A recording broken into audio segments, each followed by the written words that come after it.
Hello friends, welcome back to my YouTube channel जिसका नाम है सुमित सर 2.0।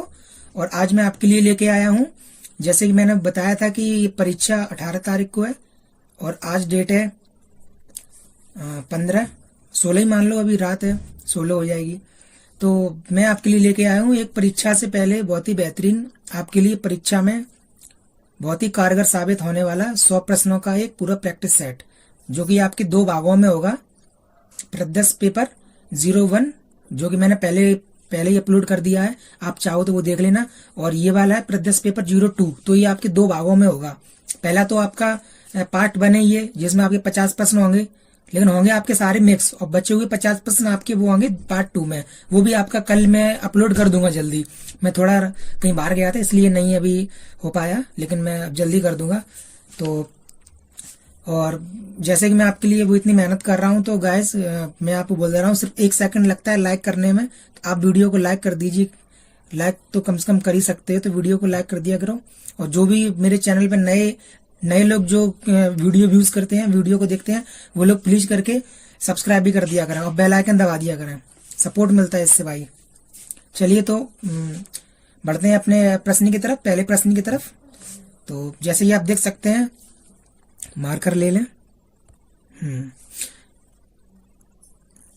चलिए, जैसे आप देख सकते हो, SWD कोचिंग प्रदर्श पेपर 02।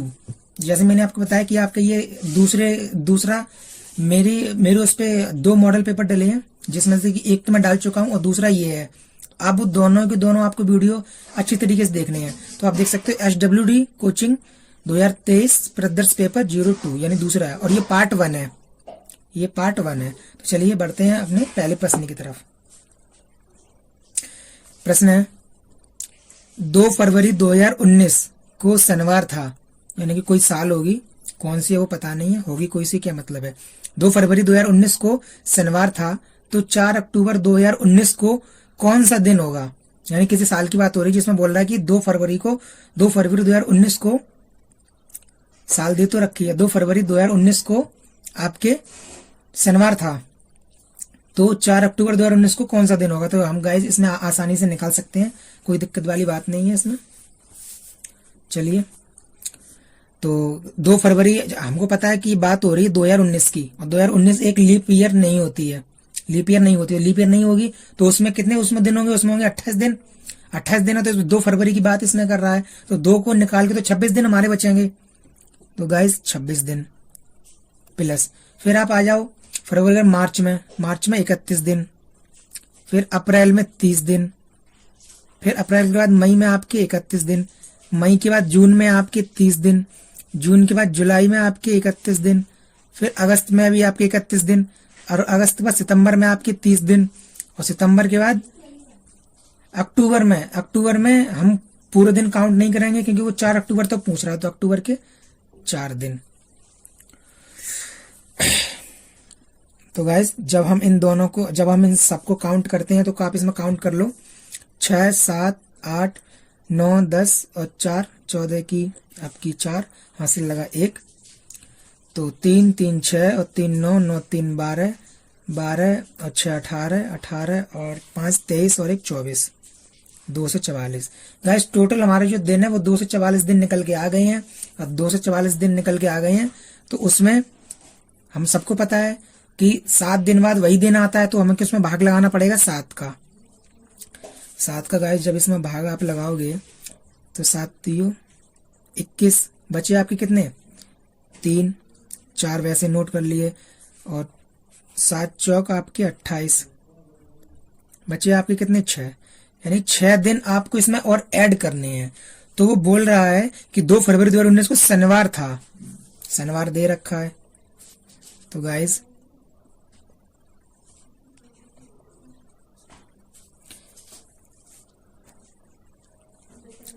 देखिए, इसको मैं छोटे करके दिखा दे रहा हूं, अगर मेरे पीछे कुछ आ रहा हो तो।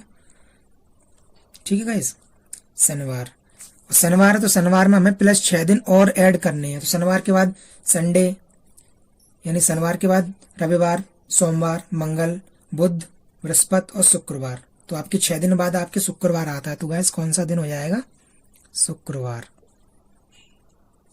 चलिए, तो शुक्रवार is the right answer. Option number 1। तो गाइस 2019 की बात हो रही थी, मैंने उस पर ध्यान नहीं किया, 2019 की बात। चलिए, दूध को दही में बदलने के लिए किस जीवाणु का उपयोग किया जाता है? दूध को दही में बदलने के लिए तो गाइस आप सबको पता है, जहां भी शब्द अगर लैक्टो लग जाए, तो आप समझ जाओ कि वो दूध के बारे में बात हो रही है। तो जो दूध को दही में बदलने के लिए किस जीवाणु का उपयोग किया जाता है गाइस, आपके हो जाएगा लैक्टोबैसिलस।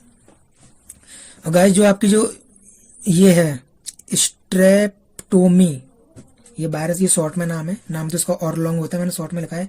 ये आपके जो प्रोटीन जो हमारे शरीर में लेता है, जो हमारा शरीर जो प्रोटीन को जो एकत्रित करता है, उसके ये अवरोधक के रूप में काम कार्य करता है। उसके ये जो जीवाणु है, ये उसके अवरोधक के रूप में कार्य करता है। चलिए, कूट भाषा में यदि कोई कूट भाषा है, मैं साथ में प्रश्न पे अंडरलाइन भी करते चल रहा हूं, यदि कोई कूट भाषा में यदि गंगा का वर्णन 1471 से किया जाता है तो सरजू का कोट है। तो गाइस हमको पता है कि जी का वैल्यू, नीचे करके लिख लो, जी की वैल्यू 7 है, एक की वैल्यू 1 है, एन की वैल्यू आपकी 14 है, फिर जी की वैल्यू आपकी 7 है, और फिर ए की वैल्यू 1 है। यानी कि उसने कुछ नहीं किया, सिर्फ उसने गंगा के हर लेटर का अपनी अपनी वैल्यू रख दी है। तो ऐसे हम सरजू की वैल्यू रख देंगे SARJU।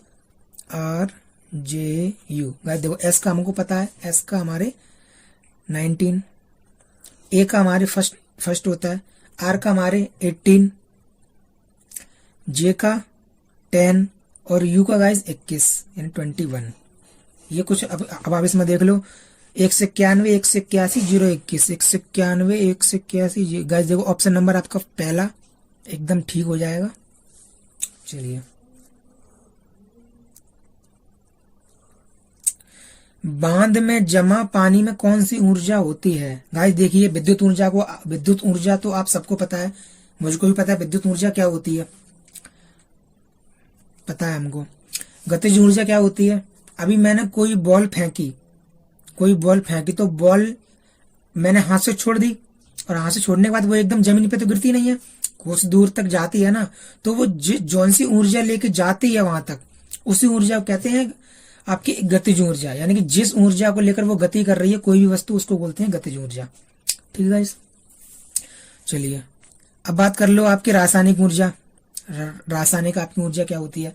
गाइस रासायनिक ऊर्जा, जैसे कि हमने कोई पटाखा चलाया तो पटाखे में आपकी ध्वनि ऊर्जा भी निकलती है, आपकी प्रकाशीय ऊर्जा भी निकलती है, आपकी रासायनिक ऊर्जा भी निकलती है। यानी वह ऊर्जा जो किसी रसायन से प्राप्त होती है उसको रासायनिक ऊर्जा बोल देते हैं। तो गाइस जो बांध में जमा पानी में कौन सी ऊर्जा होती है, वो आपकी होती है गाइस स्थितिज ऊर्जा। पानी बांध में जमा है, आगे बांध है और उसके साइड से उसके पूरा पानी भरा है, हमको लगता है कि इसमें कोई ऊर्जा नहीं है, लेकिन गाइस उसमें एक स्थितिज ऊर्जा होती है, एक स्टॉपेबल ऊर्जा होती है। अगर हम बांध को खोल देंगे तो एकदम से पानी अपनी पूरी ऊर्जा के साथ बांध से बाहर निकलेगा और उसके रास्ते में जो भी चीज आएगी वो उसको तहस नहस कर देगा। तो गाइस उसमें होती है आपकी स्थितिज ऊर्जा। ऐसे गाइस एक प्रश्न आता है कि स्प्रिंग में कौन सी ऊर्जा होती है? स्प्रिंग में, अब जैसे कोई स्प्रिंग है, मैंने उसको खींच लिया है, खींच के पकड़ा हूं, तो उसमें स्थितिज ऊर्जा है, हमको वो दिख नहीं रही है ऊर्जा कहाँ। जैसे उसको छोड़ेंगे वैसे वो एकदम अपने पहले वाले आकार में आ जाएगी, तो उसको बोलते हैं स्थितिज ऊर्जा। चलिए, निम्नलिखित में से कौन सा शब्द अन्य शब्दों से संबंधित नहीं है? ज्वार, गेहूं, सरसों या चावल। तो गाइज आप इसमें देख सकते हो, ज्वार आपके एक प्रमुख खाद्यान्न है, गेहूं खाद्यान्न है, चावल भी खाद्यान्न है, लेकिन जो सरसों है, सरसों एक लिक्विड फॉर्म में हम उसको चेंज कर सकते हैं, सरसों का तेल निकलता है, ना ज्वार का निकलता है, ना गेहूं का और ना चावल का। सरसों ही इन चारों में से एक भिन्न शब्द है। तो गाइज आपके ऑप्शन नंबर सी। चलिए, प्रश्न नंबर 6, पर्वत श्रेणी जो अन्य से भिन्न है। पर्वत श्रेणी जो अन्य से भिन्न है। तो गाइज आप इसका आंसर अपने मन में कैलकुलेट कीजिए, तब तक मैं एक मूंगफली खा लूं। और गाइज जब तक मैं एक मूंगफली खाता हूं तब तक आप मेरी वीडियो को लाइक कर दो, 2 सेकंड लगते हैं लाइक करने में।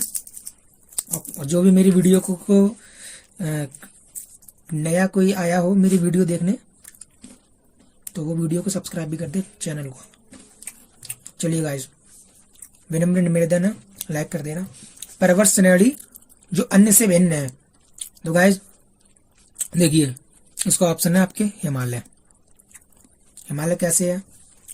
क्योंकि हिमालय एक पूरा पर्वत है और वो कई श्रेणियों में विभाजित है, तो हिमालय की ही श्रेणियां आई है, काराकोरम, आपके शिवालिक, आपके जास्कर, ठीक है, शिवालिक गायब।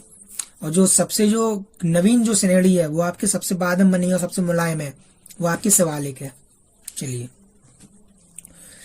गाइस देखिए ये प्रश्न, गूगल की स्थापना कब हुई? तो गाइस देखिए आप, गूगल की स्थापना वो आपके 1998 में हुई है।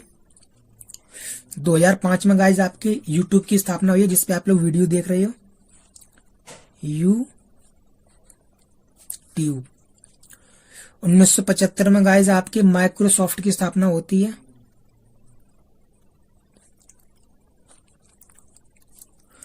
1976 में आपकी एप्पल जो कंपनी है उसकी स्थापना होती है। चलिए 4 बता दिए मैंने। बादाम किस विटामिन से भरपूर होते हैं? गाइस वो पूछ रहा है कि बादाम जो हैं वो किस विटामिन से भरपूर होते हैं। गाइस बादाम आपके विटामिन ई से भरपूर होते हैं और राइबोफ्लेविन भी इसमें होता है। अब गाइस बात कर लो विटामिन ए। विटामिन ए आपके, विटामिन ए का जो स्रोत है वो गाजर है। गाजर आप खाओ। और जो होता किसके लिए गाइस? आपके रतौंधी आंखों की रोशनी के लिए। विटामिन सी आपके सारे खट्टे फलों में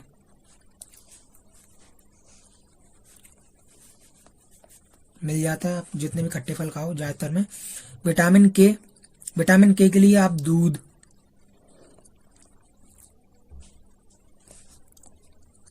दही, और जो अंडा आप लोग खाते हो वो अंडे का जो उसको बोलते हैं जर्दी, जिसको बोलते हैं, जो पीला पीला भाग होता है, उसमें विटामिन के लिए बहुत अधिक मात्रा में होता है विटामिन के। चलिए प्रश्न नंबर 9 आप देख लो, निम्नलिखित में से कौन सा धातु आयन हीमोग्लोबिन में मौजूद होता है? तो गाइस आप सबको पता है हमारे आयन, हमारे जो ब्लड, हमारे रक्त में कौन सा धातु आयन हीमोग्लोबिन में मौजूद होता है? रक्त में होता है हीमोग्लोबिन, और गाइस हीमोग्लोबिन में आपकी होता है आयरन, सबको पता है। चलिए प्रश्न नंबर 10, बल यानी कि आपके F, द्रव्यमान यानी कि आपके M, और त्वरण यानी आपके A। तो इसमें पूछ रहा है कि बल, द्रव्यमान और त्वरण में क्या संबंध है? तो गाइस जिन लोगों को फिजिक्स आती होगी उनको सबको पता है कि जो बल बराबर आपके होता है, आपकी बल बराबर द्रव्यमान और गुणा त्वरण, यानी कि F बराबर M गुणा A। चलिए गाइस ठीक है। प्रश्न नंबर आपके 11, इंसॉल्वेंसी एंड बैंकरप्सी कोड किस वर्ष लागू हुआ? इंसॉल्वेंसी एवं बैंकरप्सी जो कोड है, जो बैंकों द्वारा लागू किया गया है, यानी कि जो बैंक में जो करप्शन जो लोग कर देते हैं, बैंक का पैसा लेके भाग जाते हैं, उनके लिए बैंकरप्सी कोड किस वर्ष लागू हुआ? तो गायब आज के 2016 में आपकी हुआ है। चलिए, यदि ए और बी दिए गए द्विघात समीकरण x² माइनस 4x माइनस 77 बराबर 0 के मूल हैं तो a² प्लस b² आप ज्ञात कीजिए। तो गाइस कुछ नहीं है इस प्रश्न में, हम देख लो, x² माइनस 4x माइनस 77 बराबर 0। तो गाइस दो मूल ऐसे करो कि जो 77, अगर गुणा करें तो 77, और अगर उन्हें जोड़ा घटाए तो माइनस 4 आ जाए। तो गाइस हमको पता है, एक हो गया आपके -11 और दूसरा आपका हो गया 11 7 77, यानी कि प्लस का 7। तो गाइस देखो, अगर आप 11 के गुणा 7 में करोगे तो 11 7 77 हो जाएंगे 77, और आपको जो साइन है वो आपके माइनस का रहेगा, क्योंकि माइनस का और प्लस का गुणा करो तो माइनस रहता है, तो आपके देखो -77 आएंगे। और अगर इन दोनों को प्लस माइनस करोगे तो माइनस का आपके 4 बचेगा, -4। तो गाइस यही हमारे दोनों मूल हो गए। अब वो पूछ रहा है कि a² प्लस b² ज्ञात कीजिए। तो गाइस चाहे a माइनस की हो चाहे प्लस की हो, अगर उसका स्क्वायर करोगे तो वो प्लस में ही आता। तो गाइज आप सबसे पहले 11 का जब स्क्वायर करोगे तो आ जाएगा 121, प्लस 7 का स्क्वायर करोगे तो गाइज आपके आ जाएगा 49। तो गाइज कुछ नहीं करना है, इन दोनों को जोड़ देना है। तो 9 और 1 10 की 0, हाथ से लगा 1, 4 5 6 1 7 और 1, यानी गाइज आपके उत्तर हो गया 170। तो 170 आपके ऑप्शन नंबर सी। चलिए, पंचायती राज दिवस कब मनाते हैं? तो गाइज बहुत ही इंपोर्टेंट प्रश्न पूछे जाने की पूरी पूरी संभावना है। चलिए, पंचायती राज दिवस ऑप्शन नंबर ए से आपके चलते हैं। ऑप्शन नंबर ए आपका 24 अप्रैल। तो 24 अप्रैल को ही आपके पंचायती राज दिवस मनाते हैं।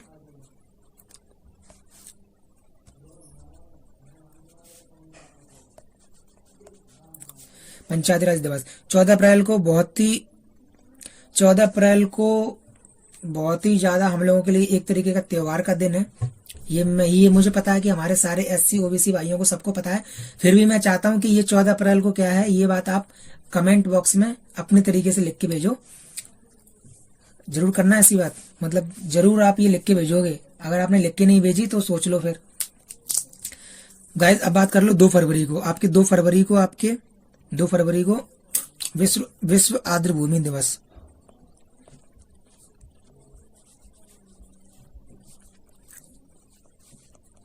विश्व आर्द्र भूमि दिवस। अब बात आ गई आपके 16 सितंबर। गाइस 16 सितंबर को आपको विश्व ओजोन दिवस मनाया जाता है, जिसके लिए मॉन्ट्रियल प्रोटोकॉल हुआ था। चलिए, इसमें क्लोरोफ्लोरोकार्बन यानी सीएफसी, इसमें जो गैस वो सीएफसी गैस के कारण जो हमारी जो ओजोन परत है उसमें छेद हो रहा है, तो उसके लिए आपके उसको रोकथाम के लिए एक मॉन्ट्रियल प्रोटोकॉल किया गया था। और जिस दिन मॉन्ट्रियल प्रोटोकॉल किया था तब से ही आपके पर ईयर 16 सितंबर को आपकी विश्व ओजोन दिवस मनाई जाती है। चलिए, यह गाइस आपके लिए गजब का प्रश्न। ए बी और सी की मासिक आय 7:8:9 के अनुपात में है, यानी 7:8:9 के अनुपात में है। यदि सी की मासिक आय ए की तुलना में 12,000 रुपए अधिक है तो बी की वार्षिक आय कितनी है? गाइस देखिए, वो बोल रहा है कि यदि सी की मासिक आय, तो गाइस सी का जो अनुपात है 9 है, लिख लिया अनुपात। और बोल रहा है सी की मासिक आय ए की तुलना में 12,000 अधिक है, तो गाइस ए का अनुपात आपके 7, यानी कि उसके कहने का मतलब है कि जो 9:7 में जो अंतर है, अंतर कितना है? अंतर है 2 अनुपात का। 2 अनुपात का अंतर है, वो आपके कितने बराबर है? मासिक आय ए की तुलना में 12,000 रुपए से अधिक है, यानी कि 12,000 का अनुपात है ये। तो 2 का अनुपात 12,000 के बराबर है। तो गाइज अगर 2 का अनुपात 12,000 के बराबर, तो 1 अनुपात कितने बराबर आएगा? 1 अनुपात आपके बराबर आ जाएगा 6,000 के। तो वो बोल रहा है तो बी की वार्षिक आय कितनी है? तो गाइस देखो, बी का जो इसमें रेशियो दे रखा है वो दे रखा है 8। तो हमको पता है, हमने निकाल लिया है कि एक अनुपात की वैल्यू वो 6,000 के बराबर है। तो 8 अनुपात की वैल्यू कितने बराबर होगी? तो 8 से 48,000 के बराबर होगी। लेकिन गाइस ये 48,000 है, ये मासिक है आपके, क्योंकि प्रश्न में मासिक की बात कर रहा है, मासिक। लेकिन पूछ रहा है तो बी की वार्षिक आय कितनी होगी? तो ये तो हमारी मासिक आय निकल के आई है। अब पूछ रहा है कि वार्षिक कितनी होगी? तो गाइस इसमें वार्षिक बनाने के लिए 12 का इसमें गुणा कर दो। तो 12 का जब आप इसमें गुणा करोगे, यही मैं कर दे रहा हूं गुणा 12 करके, क्योंकि पेज नहीं है तो मैं यही कर दे रहा हूं। 12 0 0 12 0 0 12 0 0 12 8 96, 12 8 96 की आपके 6 से लगा 9 और 12 चौक 48, 48 और आपके 9 57। तो आपकी ये हो गई इकाई, दहाई, सैकड़ा, हजार, 10,000, लाख, 5,76,000 आपकी हो गई, जो कि आपके ऑप्शन सी है आपके। ठीक गाइस, चलिए, न्याय की जंजीर किस शासक ने लगवाई थी? तो गाइस ये जो न्याय की जंजीर थी वो यमुना तट पे लगवाई गई थी। इसलिए लगवाई गई थी कि इस न्याय की जंजीर के लिए जो आम जनता है बड़ी आसानी से मुगल जो शासक था उसके सामने पहुंच सके। यमुना के तट पे लगाई, किसने लगाई थी? आपके जहांगीर ने लगवाई थी। वैसे तो जहांगीर ने कोई मान कार्य नहीं किए, शराब वगैरह पीता रहा और कुछ नहीं, लेकिन ये जहांगीर को उसके 1-2 अच्छे काम जिसके लिए जाना जाता है, जिसमें से आपका एक है आपकी न्याय की जंजीर। ठीक है। अलाउद्दीन आप अलाउद्दीन आपकी बाजार नियंत्रण प्रणाली, ये प्रश्न आ सकता है कि बाजार नियंत्रण प्रणाली का जनक कौन है, या बाजार नियंत्रण प्रणाली के लिए किस शासक को जाना जाता है, तो आपके अलाउद्दीन को जाना जाता है। शाहजहां को आपको जानते हो, शाहजहां मयूर सिंहासन बनवाया, आपके लाल किला बनवाया, शाहजहां को इसलिए जानते हैं। चलिए जहांगीर। और अकबर के बारे में क्या पता है, अकबर को पता, अकबर को तो आपके बारे में पता ही है, उसके बारे में क्या बताऊं। चलिए, प्रत्येक राज्य के लिए एक उच्च न्यायालय होगा। गाइस आप प्रश्न को अच्छे से गौर से पढ़िए। प्रत्येक राज्य के लिए एक उच्च न्यायालय होगा, यानी हर एक स्टेट के लिए उसका एक हाई कोर्ट तो होगा ही होगा। किस अनुच्छेद में कहा गया है, ये जो इंडियन कॉन्स्टिट्यूशन है वो किस अनुच्छेद में कहा गया है, तो गाइस आप देखो 2 से जो 26 है, 2 से 26 में आपकी जो हाई कोर्ट, एक हाई कोर्ट जो भी अपनी जो रिट जारी करता है वो आपके 226 अनुच्छेद में करता है। ये मैं लिख दे रहा हूं, HC रिट, हाई कोर्ट की जो रिट है। आपके 32 में आपके सुप्रीम कोर्ट की रिट है। सुप्रीम कोर्ट जो संवैधानिक जो उपचारों का अधिकार है, जिसको बाबा जी ने संविधान की आत्मा कहा है, वो आपके अनुच्छेद 32 को ही कहा है।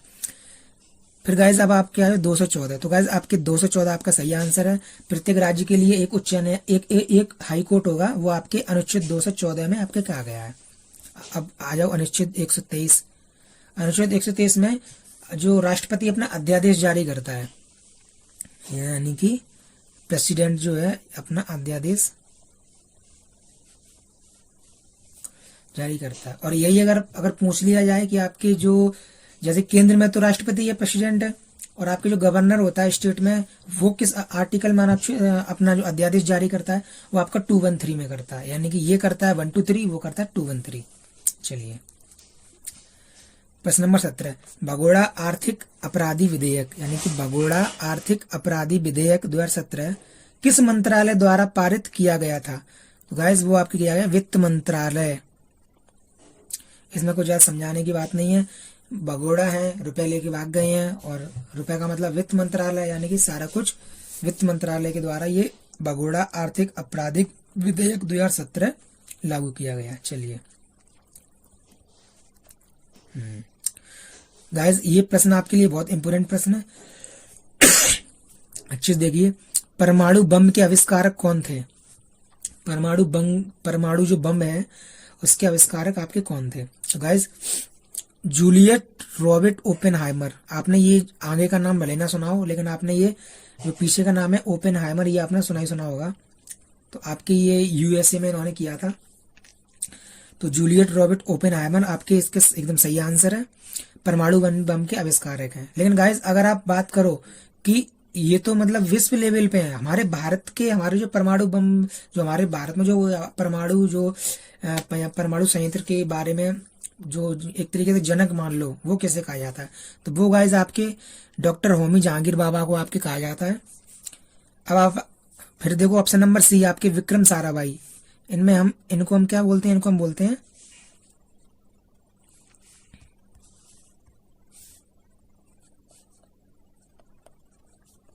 इनको हम बोलते हैं भारतीय अंतरिक्ष के जनक।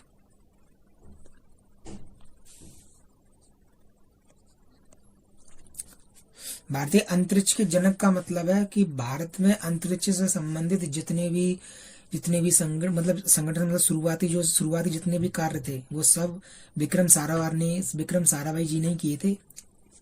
इसके लिए इनको भारतीय अंतरिक्ष के जनक के रूप में जाना जाता है। राइट ब्रदर्स सबको पता है हवाई जहाज का किया है। चलिए दिए गए शब्दों का उचित अर्थ निम्न में से क्या होगा, ब्याज और डैश ब्याज। तो गाइज जो प्रश्न में कुछ नहीं समझने को, मैं उन पर ज्यादा समय नहीं आपका लूंगा।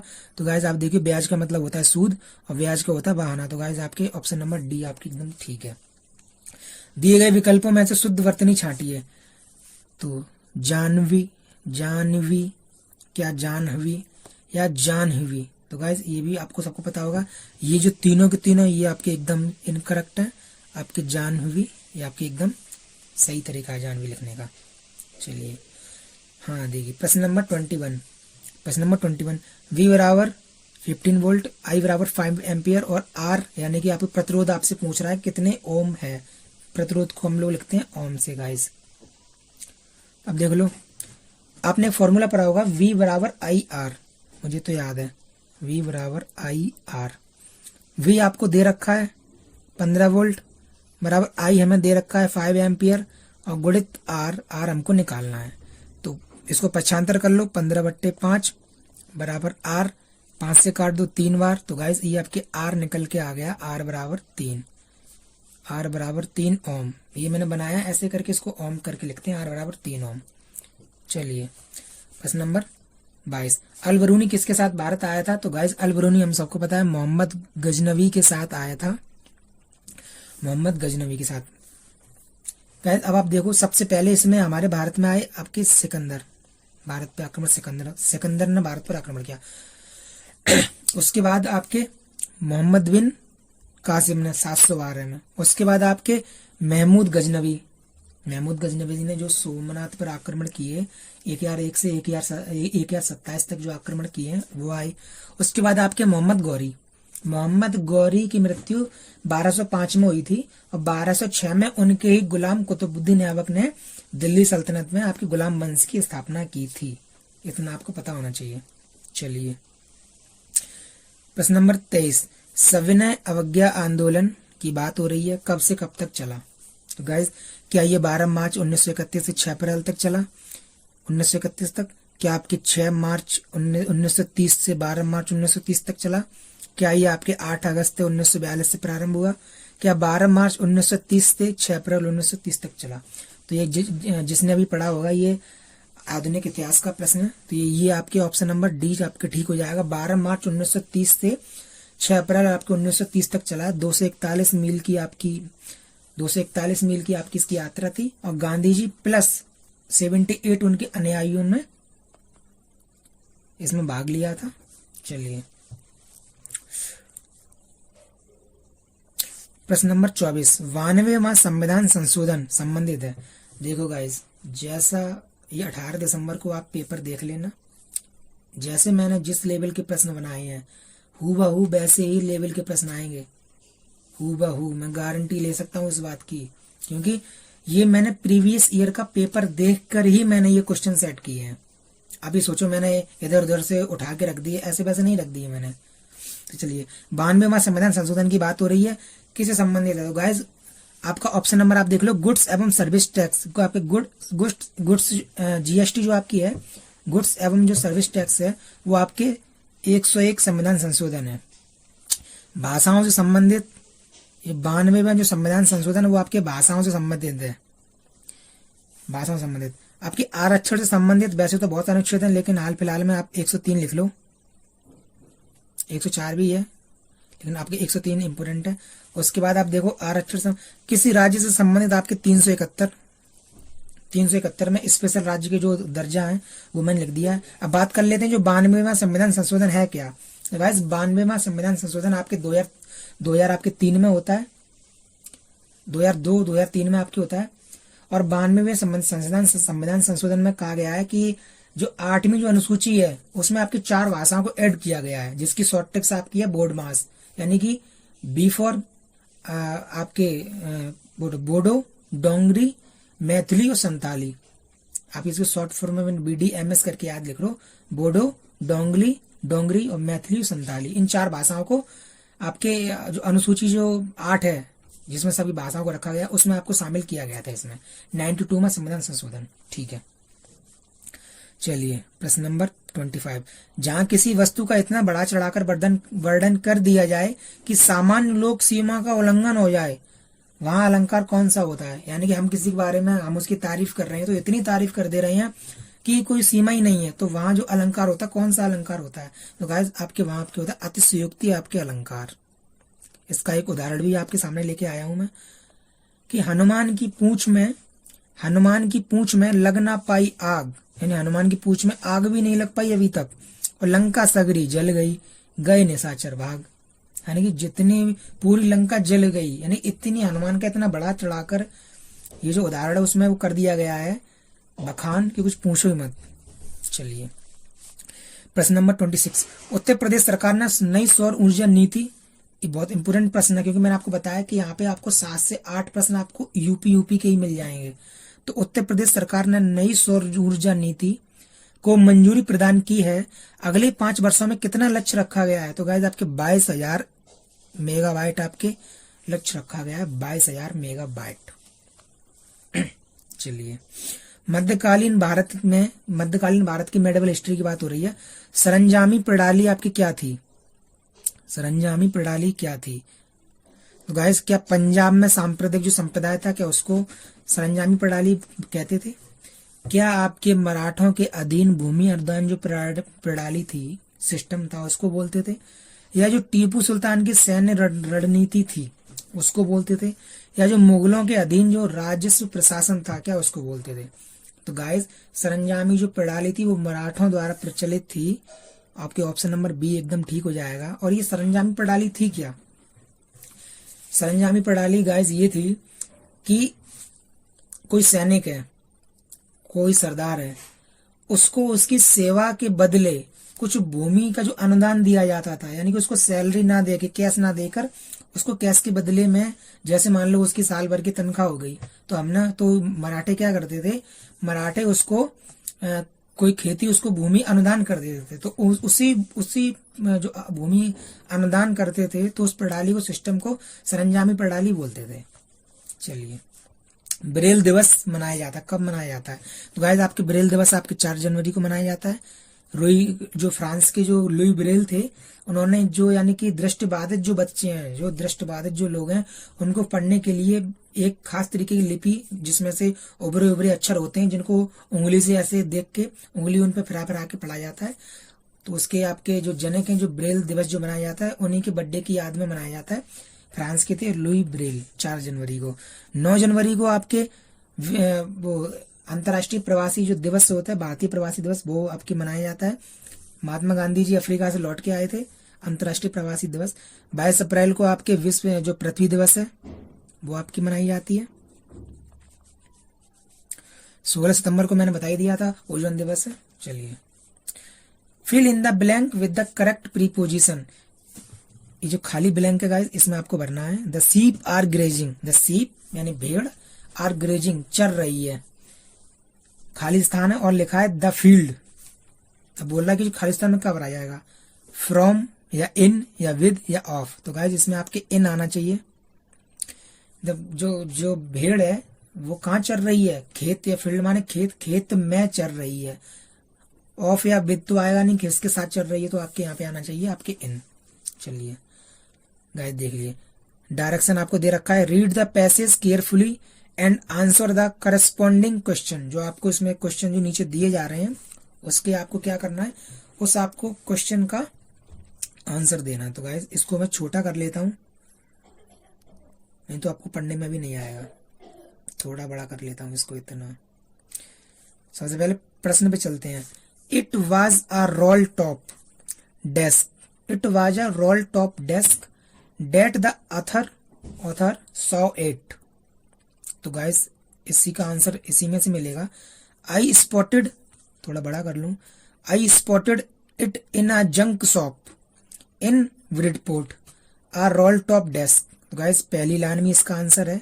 वो पूछ रहा है ऑथर सॉ इट, ऑथर ने कहा देखा, आप वुड स्टोर इन ब्रिडपोर्ट या आप woollen store in Bridport, a junk store in Bridport. तो गाइस हम आप इसमें देख सकते हैं, सीधा सीधा इसमें दे रखा है तो जंक शॉप इन ब्रिडपोर्ट। तो गाइस इसका आपका आंसर हो जाएगा ऑप्शन नंबर सी। चलिए the author fully removed the role top and opened, उसने द ऑथर जो लेखक है फुली रिमूव्ड, उसने पूरी तरीके से रिमूव कर दिया द रोल टॉप को, एंड ओपन, उसके बाद उसने क्या खोला। तो इसमें देखो सबसे नीचे दे रखा आई रिमूव्ड द रोल टॉप, यानी मैंने रोल टॉप रिमूव किया कंप्लीटली, पूरी तरीके से, and pulled out the drawers, pulled out, उसने किसको पुल्ड आउट किया, ड्रॉर्स को। गाइस इसमें आपके ऑप्शन नंबर सी आपके एकदम ठीक हो जाएगा। चलिए निम्नलिखित को सुमेलित कीजिए, निम्नलिखित को सुमेलित कीजिए।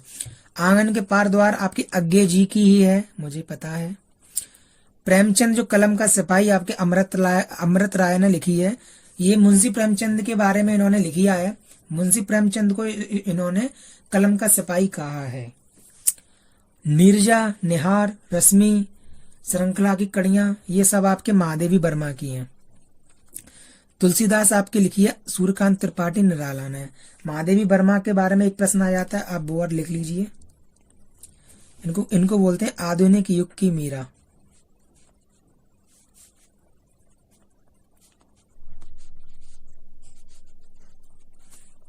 आधुनिक युग की मीरा। चलिए प्रश्न नंबर 33। 1 किलोमीटर बराबर होता है, जो 1 किलोमीटर है वो गाइस किसके बराबर होता है? हमको सबको पता है 1 किलोमीटर में 1000 मीटर होते हैं। तो गाइस पहला तो आपका एकदम ठीक है, 1000 मीटर होते हैं। अब बोल रहा है ऑप्शन नंबर बी 10 पे घात 2 मीटर। तो 10 पे घात 2 का गाइस आप अगर आप करते हो तो 10 गुणा 10 बराबर 100 ही मीटर होते हैं। तो ये तो नहीं है। अब दे रहा ऑप्शन इसमें दे रखा है कि इकाई, दहाई, सैकड़ा, हजार, 10,000, लाख, 10 लाख, 10 लाख सेंटीमीटर। तो गाइस 1 किलोमीटर में आपके 1000 मीटर होते हैं, और पर मीटर को सेंटर में बनाना है तो उसमें 100 का गुणा करते हैं। अगर 100 का गुणा करते भी हैं गाइस तो कितना आता है? 2 और 3 5 0, यानी इकाई, दहाई, सैकड़ा, हजार, 10,000, लाख, यानी 1 लाख आ रहा है। लेकिन इसमें दे रखा है 10 लाख। तो गाइस ये भी नहीं है। तो गाइस आपका सिर्फ आपका ऑप्शन नंबर ए आपका ठीक हो जाएगा। चलिए वर्तमान में कितने जिलों में विधान परिषद है? ये प्रश्न मोस्ट इंपोर्टेंट है, मेरी तरफ से आप लिख लो। आपको प्रश्न आपको एग्जाम में कहीं ना कहीं जरूर देखने को मिलेगा। बहुत इंपोर्टेंट प्रश्न पूछ ही लेता है। मतलब वर्तमान में कितने राज्यों में विधान परिषद है? इसकी एक ट्रिक है। ट्रिक क्या है कि यूज आम बिकते हैं। यूज आम बिकते हैं। तो गाइज यू से तो आपका हो गया यूपी, यू से आपका हो गया यूपी, जा से आपका हो गया जम्मू कश्मीर। लेकिन जम्मू कश्मीर अब जम्मू कश्मीर में अब विधान परिषद नहीं है, खत्म कर दी गई है। तो जा को मैं लिख नहीं रहा हूं। आ से आपका हो गया आंध्र प्रदेश, आंध्र प्रदेश। मा से आपका हो गया महाराष्ट्र। गाइस देखो मैं उंगली से ही लिख रहा हूं क्योंकि मार्कर मेरा खो गया, मिल नहीं रहा है। और मैं आपको पढ़ने में भी आ रहा होगा, नहीं आ रहा तो मैं बोल तो रहा ही हूं। बी से आपका हो गया बिहार, का से हो गया कर्नाटक, और ता से हो गया तेलंगाना। तो आपके 6 हो गए। ठीक है गाइस। चलिए प्रश्न नंबर 35।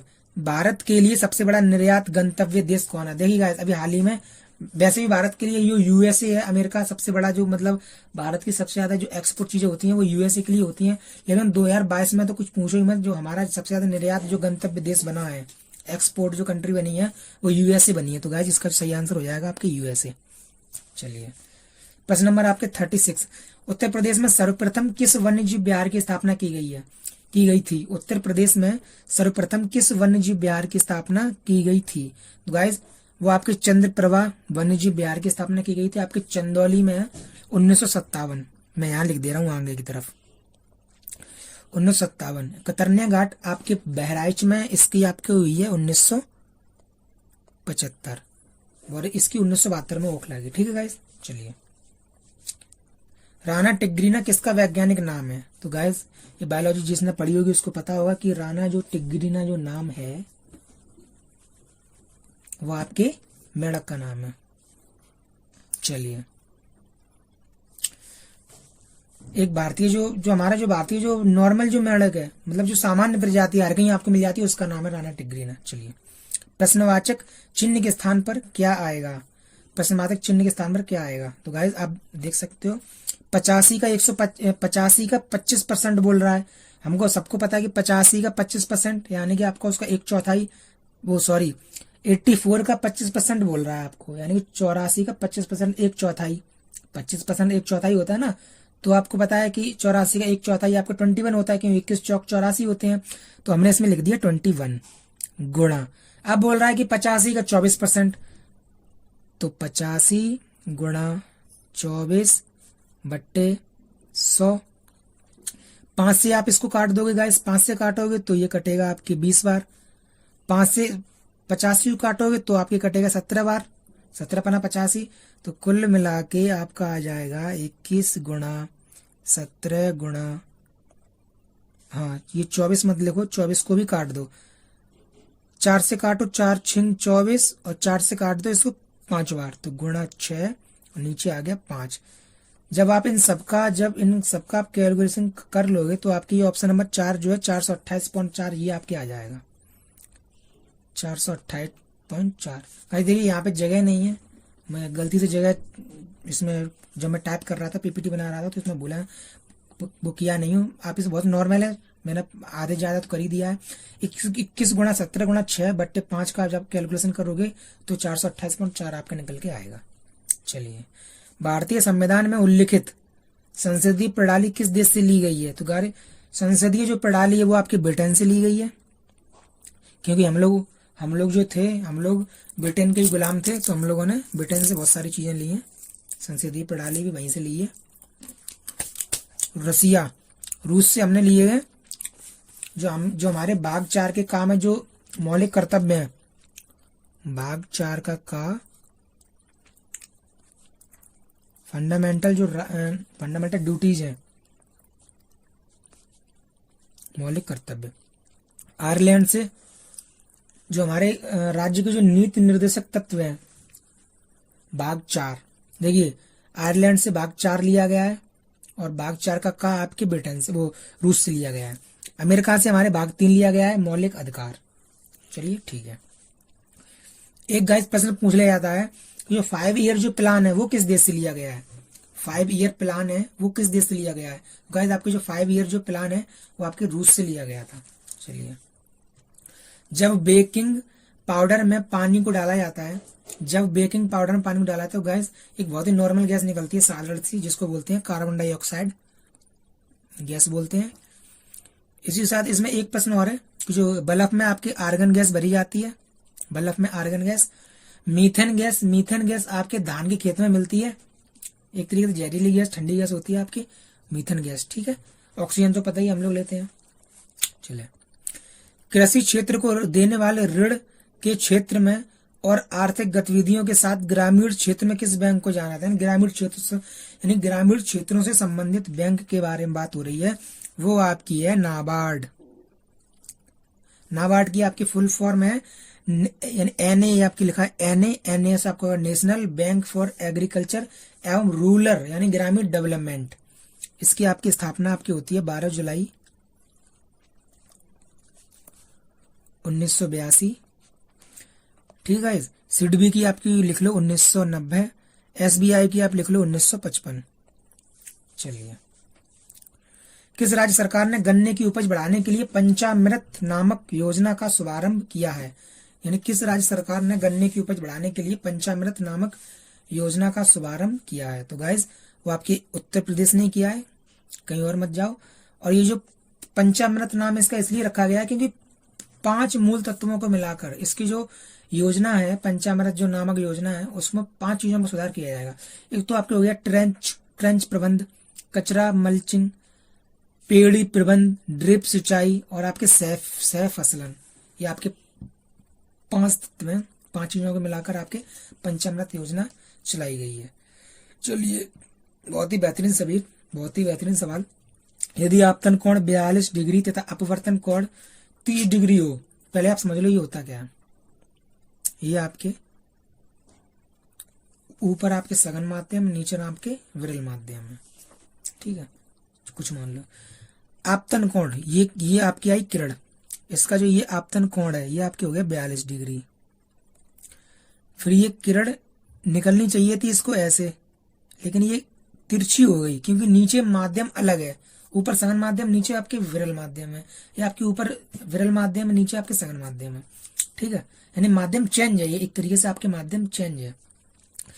तो पूछ रहा है, फिर बोल रहा है कि अपवर्तन कोण 30 डिग्री, यानी ये जो कोण है वो आपकी 30 डिग्री है।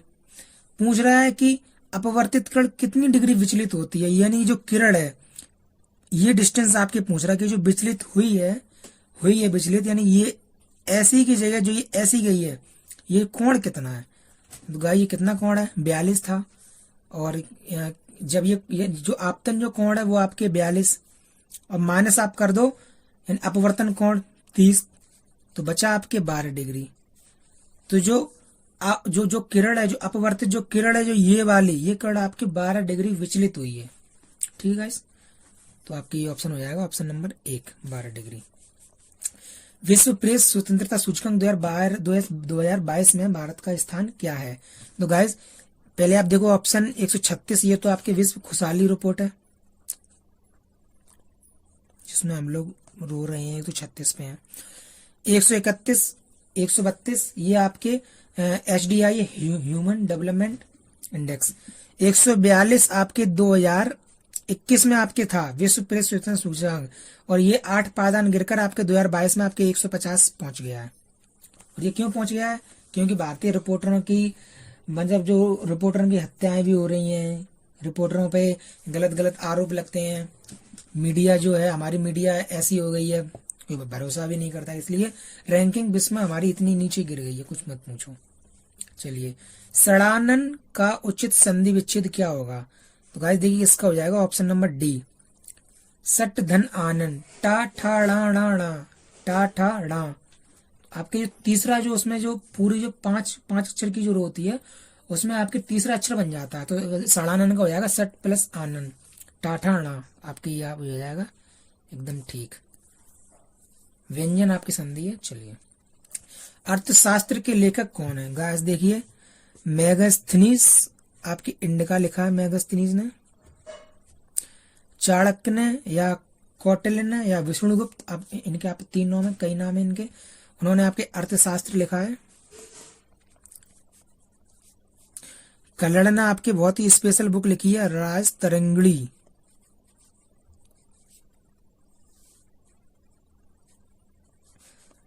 राज तरंगड़ी और राज जो तरंगड़ी जो कल्लड़ द्वारा पुस्तक है उसमें आपके जम्मू कश्मीर का इतिहास मिलता है। एक बार यही प्रश्न पूछ लिया था कि जम्मू कश्मीर का जो इतिहास है, सॉरी प्रश्न ये पूछा था कि राज की कल्लड़ द्वारा रचित राज तरंगड़ी में कहाँ का इतिहास मिलता है, तो आपके गाइस ये आपके राज तरंगड़ी में आपके जम्मू कश्मीर का इतिहास मिलता है। चलिए प्रश्न number 47, select the incorrect sentence. चलो पढ़ो option number 1, when I woke up, ठीक है। He has already eaten breakfast. He has, guys देखिए इसमें आपके वोक लगा, वेक की जगह बहुत गलत, व्हेन आई वोक अप, जब मैं सोकर उठा, ही हैज, तो गाइस वहां पे हैज नहीं होता गाइस, वहां पे आपके हैड आएगा। तो when I woke up he had already eaten breakfast, eaten यानी खा चुका था, जब मैं सोकर उठा वो ब्रेकफास्ट खा चुका था। हैज नहीं आएगी, आपकी हैड आएगी, तो आपके ऑप्शन नंबर बी हो जाएगा ठीक। चलिए, हाल ही में किस राज्य सरकार द्वारा प्राकृतिक खेती बोर्ड की आपकी स्थापना उत्तर प्रदेश सरकार द्वारा की गई है? UP government. चलिए, फिर प्रश्न नंबर 49, एक डैश करके का उपयोग पवन के बल और वेग, तो गाइस पवन के बल और वेग को नापने के लिए आपकी एनीमोमीटर की आपकी जरूरत होती है। स्पीडोमीटर आप क्या है, हम कोई बाइक चला रहे हैं तो आपने देखा होगा कि बाइक में आगे वाले पहिए में 2 तार लगे होते हैं, एक तो आपके ब्रेक के लिए होता है, दूसरा आपके स्पीडोमीटर से कनेक्ट होके जिसमें आप देखते हो कि हमारी बाइक कितनी चल गई है, चलता ना उसमें जो काउंटिंग नंबर होता है। तो स्पीडोमीटर किसी भी वाहन या मतलब किसी भी वाहन की गति नापने के लिए होता है कि वो किस स्पीड पे चल रही है, या मान लो वो उसमें जो स्पीड जो मीटर बताता है उसको बोलते हैं स्पीडोमीटर। लेक्टोमीटर आपके होता है, मैंने बताया दूध की शुद्धता जानने के लिए। थर्मामीटर जब आपको बुखार वगैरह हो जाता है तो उसकी जानने के लिए थर्मामीटर का यूज करते हैं, मतलब बुखार वगैरह मतलब ताप, यानी ताप जो होता है उसकी काउंटिंग करने के लिए आपके थर्मामीटर का उपयोग होता है। ये गाइस आखिरी प्रश्न है, मैं आपको बताना चाहूंगा ये वीडियो मैंने 2 पार्टों में बनाई है, यानी ये पूरा आपका प्रदर्श पेपर है, लेकिन पेपर आपके 2 मैंने भागों में डिवाइड कर दिया है, क्योंकि पूरे 100 प्रश्न की वीडियो आपके बहुत लेंथी हो जाती है, तो पूरे 100 प्रश्न एक बार में देखते देखते जो मेरे छोटे भाई बहन है या बड़े भाई बहन है वो उसमें बोर हो जाते हैं, इसलिए मैंने इसमें अलग में कर दिया है। और जो इस वीडियो का जो दूसरा पार्ट है, बाकी के 50 प्रश्न 51 से 100 वो आपको कल आपको मिल जाएंगे, जरूर आपको मिल जाएंगे। चलिए, ग्रेफाइट मुख्य रूप से निम्नलिखित में से किस तत्व से बना होता है? तो आपके ग्रेफाइट में टोटली आपके कार्बन होता है मुख्य रूप से। चलिए, एक आपको मैं होमवर्क प्रश्न दे रहा हूं, होमवर्क प्रश्न आपका क्या है, सभी को उत्तर कमेंट करना है। और इससे पहले मैं गाइस आपसे हाथ जोड़ के विनती कर रहा हूं अगर आपने मेरी वीडियो लाइक नहीं की हो तो गाइस 1 सेकंड लगता है लाइक करने में, सिर्फ आप लाइक कर दो, आपका कुछ नहीं आएगा, लेकिन हमको मोटिवेशन मिलता है। और अब अगर आप चैनल पे नए हो तो प्लीज चैनल को सब्सक्राइब कर दो और सब्सक्राइब करके बेल आइकन भी दबा दो, हमको मोटिवेशन मिल जाता है यार, और कुछ नहीं। चलिए, तो हमारा जो होमवर्क प्रश्न है वो है, महात्मा गांधी ने किस वर्ष भारतीय राष्ट्रीय कांग्रेस की अध्यक्षता की थी? यानी जो बापू जी थे, भारत के राष्ट्रपिता महात्मा गांधी जी, उन्होंने सिर्फ एक ही बार आईएनसी जो इंडियन नेशनल कांग्रेस है उसकी उसकी अध्यक्षता की थी। तो वो कौन से साल में अध्यक्षता की थी? साथ में जो अध्यक्षता की थी वो किस अधिवेशन की थी? मतलब उस जगह का भी नाम आपको कमेंट बॉक्स में लिखना ही लिखना है। एक तो आपको मतलब जो ये होमवर्क प्रश्न है इसका लिखना है, और जो मैंने जो 14 अप्रैल वाला पूछा था वो भी आपको लिखना है। तो चलिए गाइस, आज के लिए इतना ही। कल मैं आपकी इसकी मैं जो पार्ट जो सेकंड है वो मैं डाल दूंगा। तो चलिए गाइस, आज के लिए इतना ही। गुड नाइट, आई होप और wish you all the best. सबका पेपर अच्छा हो, पेपर तो मेरा भी है। चलिए, गुड नाइट, जय भीम। गाइस, कमेंट में अगर आप जय भीम तो कोई लिखता ही नहीं है, क्या बाबा साहब को भूल गए हो जाने क्या? जय भीम वगैरह लिख दिया करो, अच्छा लगता है। कोई बाहर के भी कोई वीडियो देखे तो उसको भी तो लगे बाबा साहब का जलवा अभी तक कायम है। तो चलिए गाइस, आज के लिए इतना ही। गुड नाइट, शुभ रात्रि।